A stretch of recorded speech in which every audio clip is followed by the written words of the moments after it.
It all started when I began noticing strange changes in my wife's behavior. She would come home late, dress up more than usual for work, and guard her phone as if it carried the world's biggest secret. I wanted to believe it was nothing, just stress from her office, but the gut feeling inside me kept whispering otherwise. One night, as she stepped out for what she claimed was a late meeting, I decided to follow her. What I saw made my blood boil. She wasn't meeting colleagues, she was meeting her boss.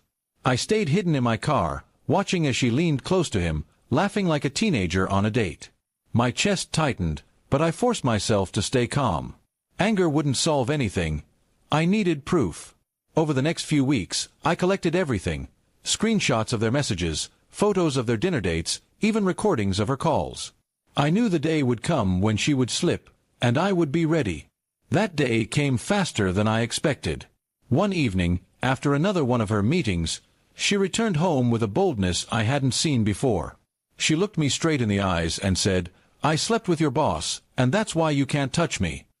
Then she laughed, a cruel, sharp laugh, and walked out of the room as if she had just won some kind of twisted game.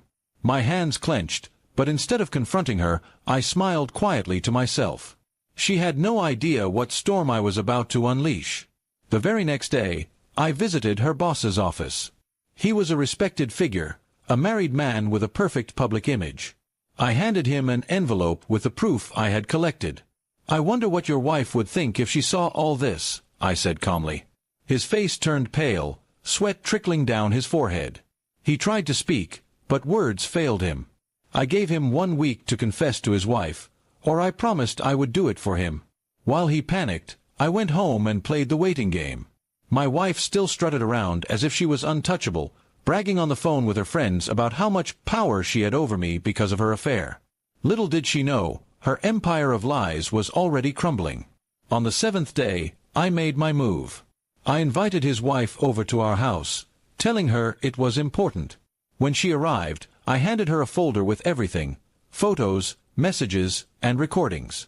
She didn't cry. Instead, her eyes filled with fury. She thanked me, promised she knew exactly how to deal with her cheating husband, and left without another word. That evening, chaos erupted. The boss's wife stormed into his office with the evidence. She caused such a scene that the company directors had to intervene. His reputation was shredded in an instant. Word spread through the company like wildfire. Soon everyone knew he was sleeping with an employee, my wife.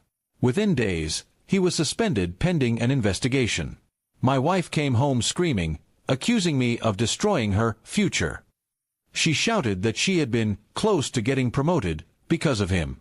I listened quietly, then pulled out my own trump card, divorce papers. Her jaw dropped when she saw them. "You think you can walk away?" she shrieked. I smiled and said, "No, darling. I'm not walking away. You are." To make matters worse for her, I had already spoken with a lawyer. Since I had undeniable proof of her infidelity, I was entitled to walk away clean while she walked away with nothing. No house, no money, no support. Everything she thought she would gain by cheating evaporated before her eyes. She begged, cried, and even tried to threaten me, but I was done. I told her that the laughter she gave me when she boasted about her affair would be the last laugh she ever had at my expense. "Now it's my turn," I said coldly. Her boss lost his job. His wife filed for divorce, and she took almost everything in the settlement. My wife. She became known as the woman who ruined 2 marriages and destroyed a man's career. No respectable company would hire her. Her friends stopped calling, her family turned their backs on her, and the life she thought she controlled crumbled into dust. Meanwhile, I rebuilt myself. I focused on my work, and soon I received a promotion that came without dirty shortcuts or betrayal. People respected me for how calmly I had handled everything, and slowly, I regained my peace. Months later, she tried contacting me again. Her messages were filled with apologies, regrets, and desperate pleas for another chance. I never replied. Revenge was not about shouting or fighting. It was about watching her drown in the mess she created while I stood free and untouchable.